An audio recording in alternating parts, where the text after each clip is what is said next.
Hi folks, welcome to another shelf video, and I'm going to be slightly careful here because I have trapped a nerve somewhere in my middle upper left back.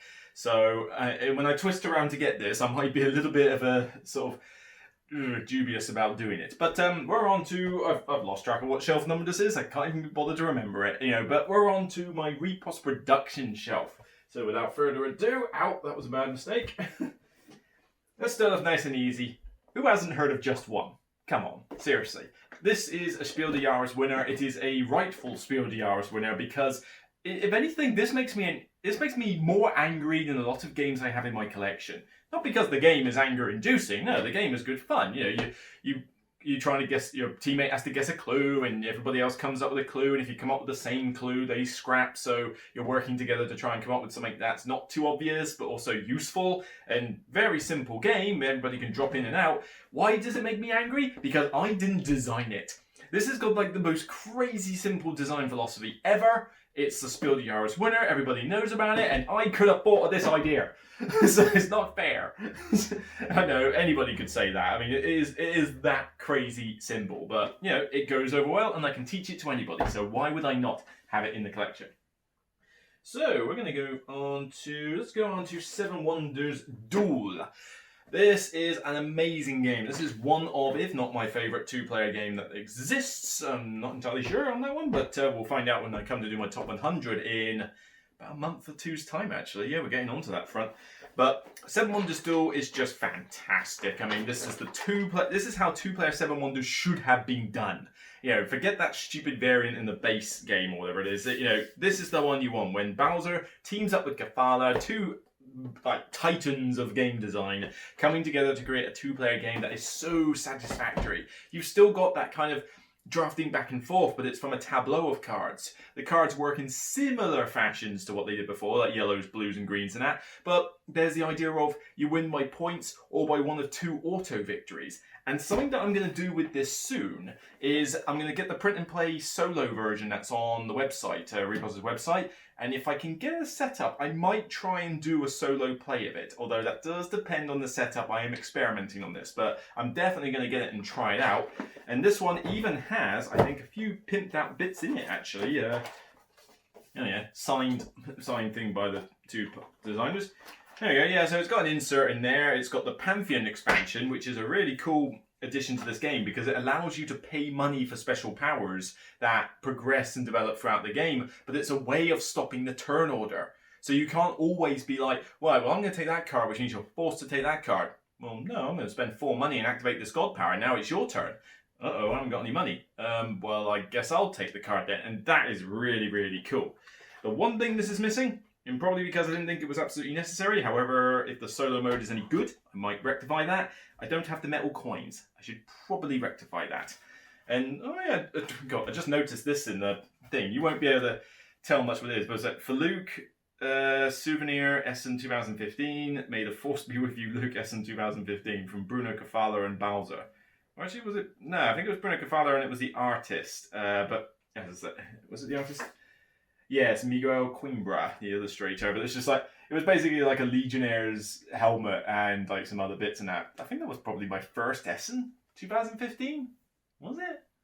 That was a few years ago. Yeah, I think that was my first trip to Essen. Oh, good blimey, there's a bit for nostalgia, but 2015. God, I feel old. Can I go back to 2015, please? Oh, better than 2020 so far. Ready? Right, we're going to move on. We're going to put that to the side for the moment. I'll just leave that there. We're going to move on to Ghost Stories. Ghost Stories! Love this. I haven't tried Last Bastion, but to be frank, it's the same game with a fantasy element and maybe 1 or 2 slight tweaks. That's it. I'd rather have this one because the artwork is fantastic. It is, it is based like on Tao monks and ghosts and that, and the ghosts look really cool and creepy, but I love this one. It is hard as all get out, but with this one, you've got like a 3x3 grid of locations, and each of you is a monk with a special power, and you're cooperatively trying to get rid of the ghosts. They're constantly coming in from all sides. It's essentially like a tower defense grid game, and you have to roll dice and spend tokens in various ways to get rid of the ghosts. But it's hard. They keep coming. They've all got different abilities and restrictions and curses they can put on you. All the while, you've got to whittle them down until you get to the big bad. And then you've got to take him out before the ghost deck runs out. It is a hard as nails game. I mean, you play this on the basic difficulty or else, and yet it goes all the way up to hell difficulty. I want to play a game and enjoy it. I just want to enjoy it, and it's hard enough on the basic difficulty, believe me. I've got White Moon in here, I believe, and it's decent. It's a decent expansion, but it does add a couple of extra complications to the rules, so it's not one to bring out for new players, I don't feel. But to be honest, the base set is great. I mean, as a solo game, you play this four-handed, so with 4 monks. But preferably, I like to play this with 4 players. I think it just works best at its maximum player count. But this one hasn't been talked about in a long time, and I really love it. It's a solid game. Rulebook could have been better, but there's not a huge amount of rules to remember. It's just really cool. I mean, I'll take this over a fantasy setting any day. Even though technically you could argue Asian fantasy? I don't know. Ow, that hurt. Right, now the big one. And why we need this back. Oh god.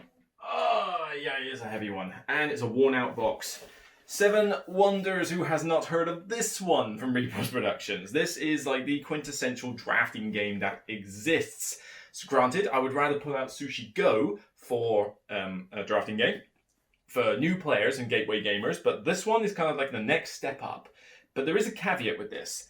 I love this game. This is a fantastic drafting game. I'm going to take the risk and turn it over. Probably you're going to regret that. But I love this one with the giant tarot cards, the gorgeous artwork, and I think I've pimped up with, I might have put metal coins in here, and I've certainly sleeved everything. I've got all the expansions to this game. It is like a beast in this box. You know, we're talking, you know, insert, in fact, yes. Yeah, it's so worn out. It's got those points, but I've got Babel, I've got the projects, I've got sleeves for the boards.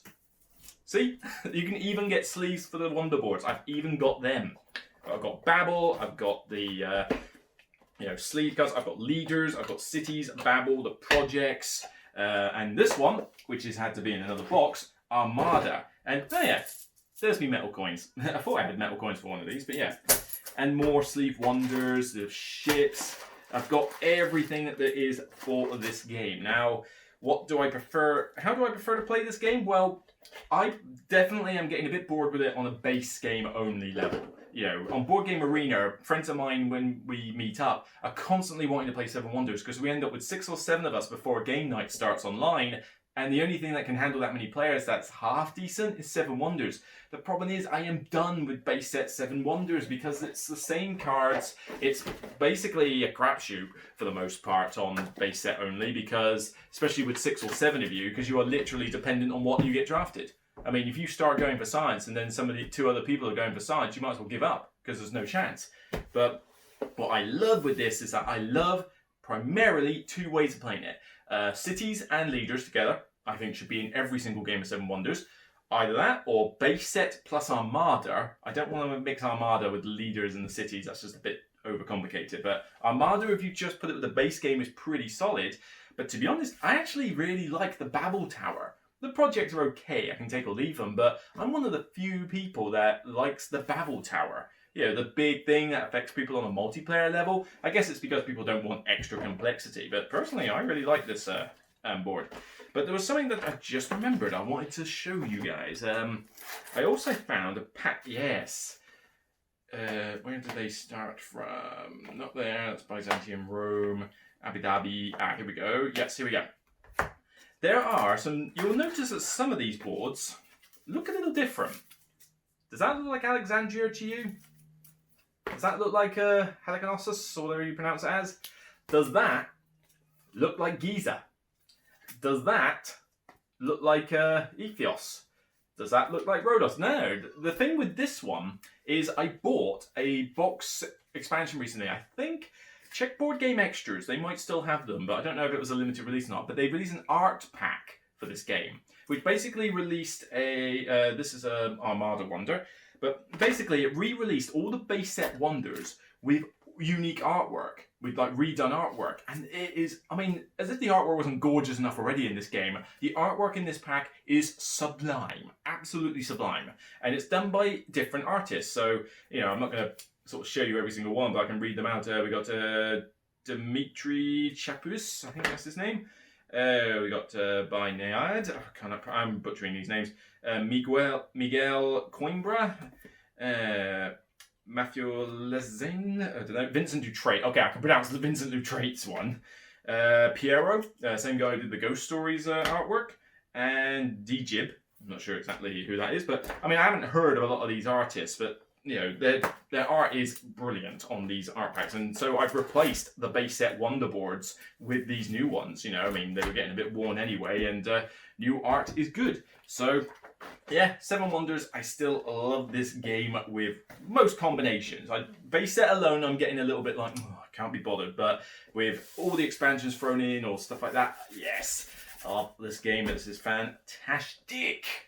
So that's the Repos production shelf. Next up, we've got a bit of a mix, I think. A little bit of Space Cowboys and a little bit of everything else I could find, really. In fact, actually, is that a Repos production game as well? I'm not sure. We'll find out. You'll have to wait till next You'll have to wait till next episode. Haha. So I'll see you then. Take care, stay safe, and you know, catch you in a minute.